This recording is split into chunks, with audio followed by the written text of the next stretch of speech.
हिमाचल प्रदेश विधानसभा 2017 में बतौर कांग्रेस विधायक पूर्व मुख्यमंत्री स्वर्गीय वीरभद्र सिंह ने चुनाव जीता। लंबी बीमारी के चलते उनके निधन के बाद हिमाचल प्रदेश उपचुनाव होने जा रहे हैं, जिसके चलते आज अर्की विधानसभा क्षेत्र से कांग्रेस प्रत्याशी संजय अवस्थी ने आज पूरे दमखम के साथ कांग्रेस अध्यक्ष कुलदीप सिंह राठौर, महिला कांग्रेस अध्यक्ष जैनब चंदेल की उपस्थिति में एसडीएम अर्की के समक्ष अपना नामांकन दाखिल किया। संजय अवस्थी का कहना है कि लगातार 15 वर्षों से पार्टी का सिपाही बनकर जनता की सेवा की है, जिसके चलते अब उम्मीद है कि जनता के आशीर्वाद के चलते अर्की विधानसभा क्षेत्र से भारी मतों से जीत दर्ज कर कांग्रेस की झोली में डालने में सफल रहूंगा। नामांकन भरने के बाद संजय अवस्थी ने मीडिया से रूबरू होते हुए कहा कि क्या सबसे पहले उस पार्टी के शीर्ष नेतृत्व के साथ साथ प्रदेश कांग्रेस कमेटी, सह प्रभारी संजय दत्त तथा नेता प्रतिपक्ष मुकेश अग्निहोत्री का आभार व्यक्त करते हुए संजय अवस्थी ने कहा कि भाजपा की सरकार में बीते 4 वर्षों से अर्की विधानसभा क्षेत्र में कोई विकास का नया पत्थर नहीं रखा गया। जो कुछ विकास यहां पर किया गया है वह माननीय स्वर्गीय पूर्व मुख्यमंत्री वीरभद्र सिंह के द्वारा ही किया गया।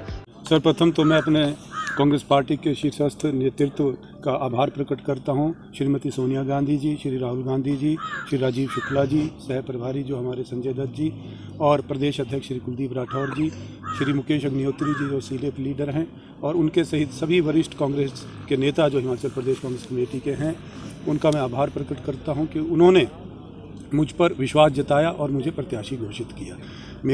मेरा ये हर संभव प्रयास रहेगा कि मैं उनकी अपेक्षाओं पर खरा उतरूं और ये यहाँ से जो है विधानसभा इस चुनाव में जीत हासिल करके विधानसभा पहुँचूं और कांग्रेस पार्टी को मजबूत करूं। जहाँ तक आपके प्रश्न का सवाल है, प्रश्न का जो के बारे में मैं कहना चाहूँगा कि पिछले 4 वर्ष में जो नुकसान अर्की विधानसभा क्षेत्र ने सहा, खास तौर पे जो भारतीय जनता पार्टी की सरकार के हुए 4 वर्ष बीत गए और इन 4 वर्षों में हिमाचल प्रदेश में जो वो क्लेम करते हैं कि विकास करवा रहे हैं या विकास किया है, मैं ये उनसे ये पूछना चाहूँगा कि इन 4 वर्षों में अर्की विधानसभा क्षेत्र के हिस्से क्या आया, एक बात। दूसरी बात, जब निवर्तमान मुख्यमंत्री स्वर्गीय राजा वीरभद्र सिंह जी के नेतृत्व में जो यहाँ पर विकास हुआ, उसके बाद जो उनके समय में जो विधायक निधि के आधार पर और जो उन्होंने जो अपने एमएलए प्रायोरिटीज की स्कीम जो यहाँ पर लोगों के प्रति समर्पित करी,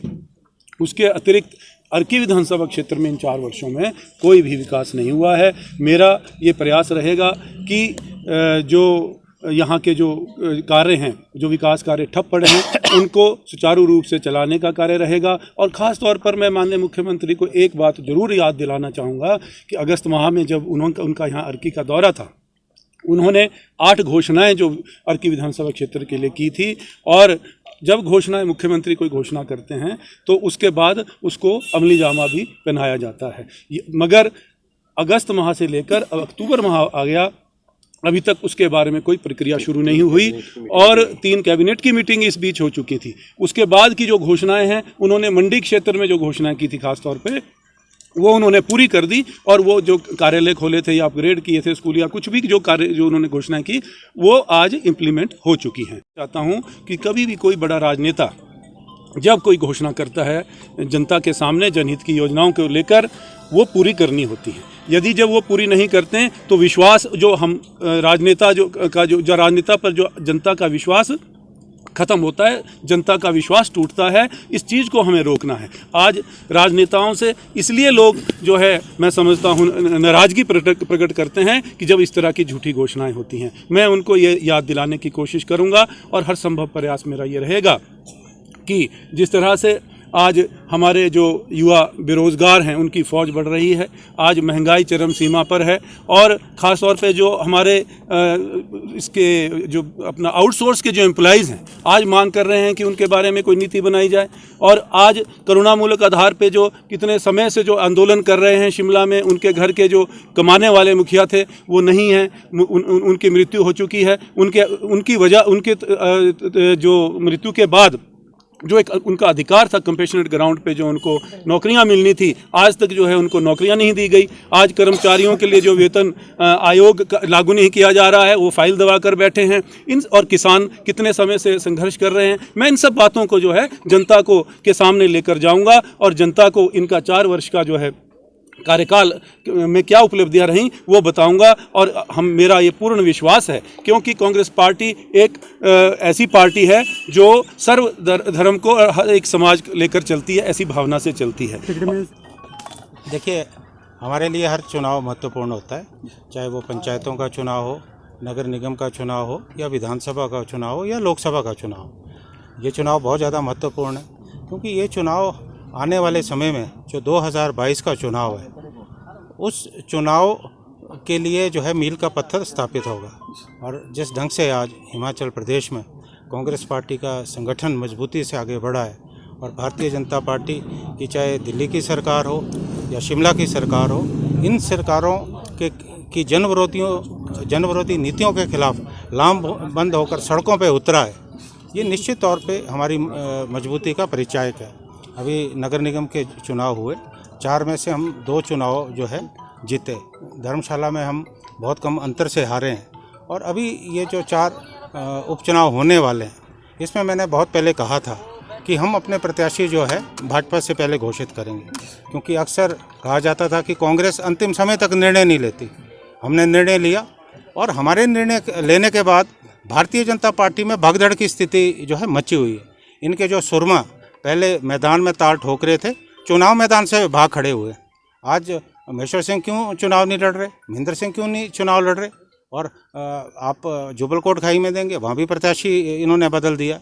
तो ये भगदड़ इसलिए मची है कि हमारे प्रत्याशी जो है मजबूत है, और इन चुनाव में कांग्रेस पार्टी निश्चित तौर पे चारों जगह पे जो है अपनी जीत दर्ज करने वाली है। ये मैं बड़े विश्वास के साथ कहना चाहता हूँ। और इस क्षेत्र में भी हमने एक ऐसे व्यक्ति को टिकट दिया है जो संगठन से जुड़ा व्यक्ति है। जब मैं प्रदेश NSOE का अध्यक्ष था, संजय अवस्थी उस वक्त NSOE में थे, उस वक्त युवा कांग्रेस में पार्टी में अभी महासचिव हैं। काफ़ी लंबा इन्होंने सफ़र तय किया है। और पिछले चुनाव में जब माननीय वीरभद्र सिंह जी यहाँ चुनाव लड़ने आए, इन्होंने उनके पक्ष में जो है अपना प्रचार भी किया, और उनके प्रति पूरा इन्होंने समर्पण रखा। तो मुझे लगता है कि इस सीट में भी हम बड़े आराम से जो है चुनाव जीते। सर, जो है कांग्रेस की तरफ से जो प्रत्याशी संजय, उन्होंने अपना नामांकन भरा। उनके लिए जो है प्रोपोजर थे, एक नामांकन में अमरचंद पाल और दूसरे नामांकन में प्रकाश चंद करत। उसके अलावा जो कांग्रेस के जो सब्स्टिट्यूट कैंडिडेट हैं वो हैं सतीश कुमार कश्यप के जो प्रोपोजर हैं वो रमेश चंद। तो आज हमारे पास टोटल जो है 3 नॉमिनेशन प्राप्त हुई, जिसमें 2 नॉमिनेशन जो है संजय की एंड 1 नॉमिनेशन जो है सतीश कुमार कश्यप जी की। धन्यवाद।